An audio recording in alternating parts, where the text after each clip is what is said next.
It's Sunday Fun Day, meaning that tomorrow is Monday Dumb Day. Meanwhile, JoJo Siwa got dissed by DaBaby, Chris D'Elia returned to the internet and immediately had Trisha Paytas go off on him, and Jeffree Star got caught lying again. Folks, if Jeffree Star were Pinocchio, we'd have a whole redwood in our hands now. Irrelevant news.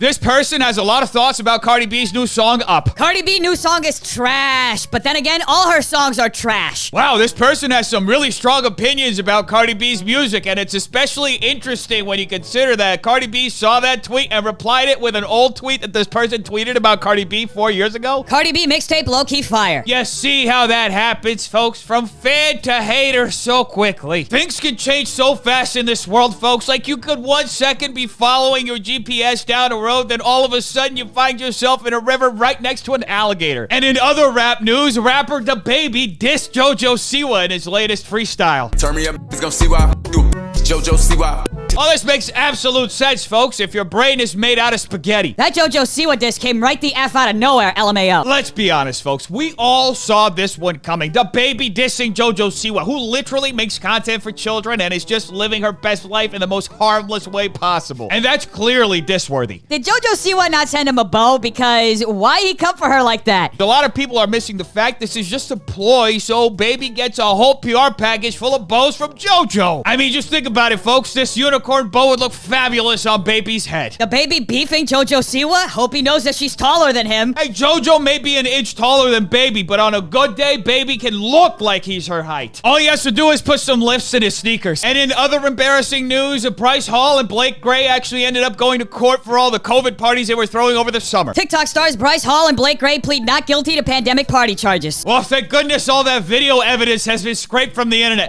Wait, has it? Well, let's hope that they delete the internet before the trial. The TikTok stars were charged in August with causing a public nuisance after they flouted the stay-at-home orders by throwing large parties at the rental home in Los Angeles. At the time, Bryce, 21, and Blake, 20, were accused of violating the Safer LA Health Order and the Party House Ordinance. Look, folks, don't worry. I'm sure they're going to be able to work out a deal with the judge where they do community service hours by modeling in empty baseball fields. And speaking of COVID, Nikita Dragun was seen walking the streets of Los Angeles wearing what appears to be a very effective face shield. It also what appears to be a very spontaneous photo shoot because, folks, she totally didn't call the Hollywood Fix to film her walking into the Chanel store in West Hollywood, where, by the way, how dare they hand her an actual mask to cover her face properly the second she enters the store. That is deplorable. We all know COVID numbers are down. We need to work hard to bring numbers back up, and Nikita is doing her part by pretending to wear a mask. And in other news, Charlie D'Amelio's dad, Mark D'Amiglio, had a lot to say to a stan on Twitter. Can I date your daughter? You mean, may I date your daughter? Try again. May I date your daughter? No. Please, if you look at my TikTok, you can see how nice of a guy I am, Mark. Mark, we are on a first-name basis? Try again. Folks, we gotta be grateful to that kid because that was a terrific lesson that he taught all of us on how to set yourself up for embarrassment. And continuing the embarrassment train, everybody's favorite TikTok show, Attaway General, is back with another very amazing episode. What happens when we're all the same?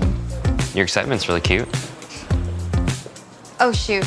This is primo filmmaking here, folks. They literally cut to a door frame, which is exactly what we needed to see at that very moment. I have to get with Benny. He really doesn't like Eva. Yeah, I think Rosie's gonna be looking for me any moment. Oh yes, how could I forget, folks? The classic film trope, we gotta go our separate ways, so let's make out before we split in the middle of work because HR would absolutely love that. Morale is at an all-time low. We need you back in practice. Sorry, losing 2 quarts of blood during surgery and getting stuck in here for another week wasn't part of my plan. Here's the deal, folks. Very few showrunners understand that in order to write a good show, you have to write something that is absolutely unbelievable so the audience has a reason to suspend their disbelief. It's so crazy. We should be getting ready to win nationals. Now we'll be lucky to even qualify. The dialogue is c'est magnifique. Okay, Debbie Downer. We're here to cheer her up, remember? And it looks like she's got somewhere to be.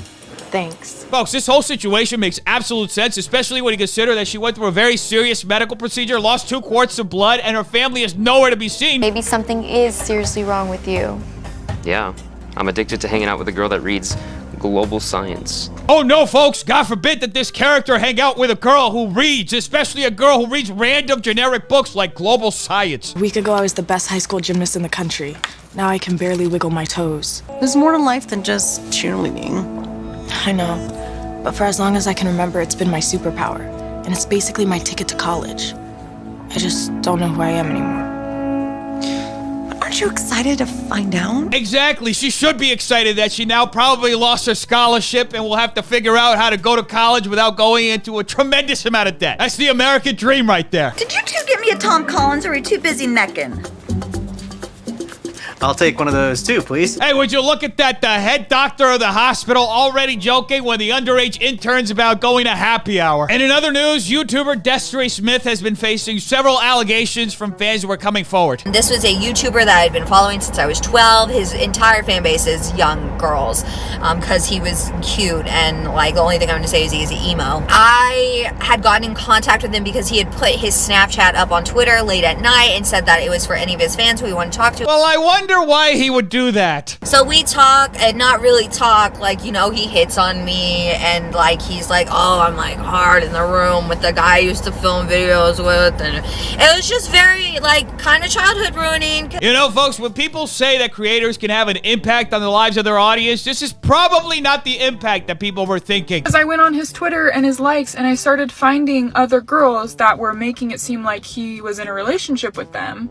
And upon further investigation and talking to these girls, they were like, oh yeah, he went to a carnival with me and kissed me on the Ferris wheel just last week. And they were 15-year-old girls! Well, I guess this is that part of the video where we say to ourselves, why the hell's he not in jail? Especially when you consider this statement that Jeffree made on an old blog. She is 15 and I am 19. I understand some people think that's weird, but I don't think there needs to be an age limit on how you feel towards someone. And this is the point of the video where we all come together and say in unison, jail. And moving on from allegations to a response to several allegations by comedian Chris D'Elia. I know that it's been a really long time since you've heard from me.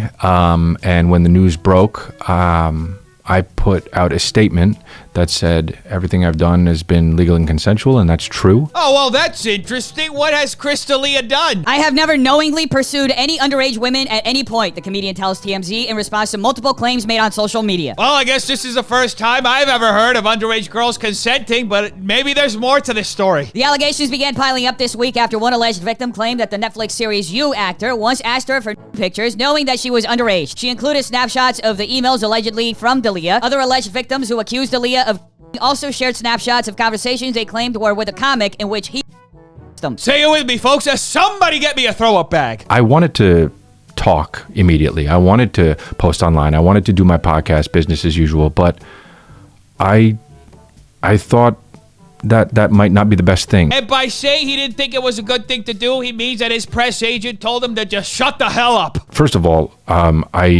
I do know how it looks. Well, would you look at that, folks? Chris D'Elia knows the allegations he allegedly minors looks bad. That's big brain intelligence right there. I know it looks bad, and it doesn't show the full scope of what happened. That is 100% true, folks. That's why he had to literally disappear for a few months so that all this media frenzy died down and he could come back and kind of try to save his reputation. I stand by the fact that all my relationships have been consensual and legal, and that's just it. Well, if the allegations are true and Chris D'Elia is telling the truth, then it seems like the state of California is about to set a new precedent that minors can consent. That being said, I wonder what Trisha Paytas, of all people, has to say about the situation. Good rule of thumb, men and women, if they look too young where you have to question if they're legal, just don't mess with them. Pretty simple. And that goes for any age. I'm talking to you, Lopez brothers. Oh, don't worry, Trisha. The Lopez brothers can't hear you right now because they're too busy still being supported by TikTok, even though they're facing numerous allegations of inappropriate contact with minors, and one of them is being sued by two of them. And speaking of TikTok, Trisha didn't only leave a message for the Lopez brothers on YouTube. When grown men try to blame minors for lying about their age, why are you blaming an actual child? They don't have the mental capacity to say yes or consent to you. Did you ask for their ID? Do they look old enough? If you ask yourself these questions, she's too young for you. Word on the street is Chris D'Elia bookmarked that video so he can remember next time. And speaking of remembering, remember when Jeffree Star fired his wig guy? Well, guess what? They're back together, and the wig guy made this post on Instagram with #fired. Jeffree Star and his wig guy getting back together is proof that every band that ever broke up can get back together again if they lie enough. And in other Jeffree Star news, his ex-boyfriend Nathan Schwandt seems very happy with his new boo. It's safe to say that Jeffree is probably looking for a photo op with Kanye right now. And now palate cleanser.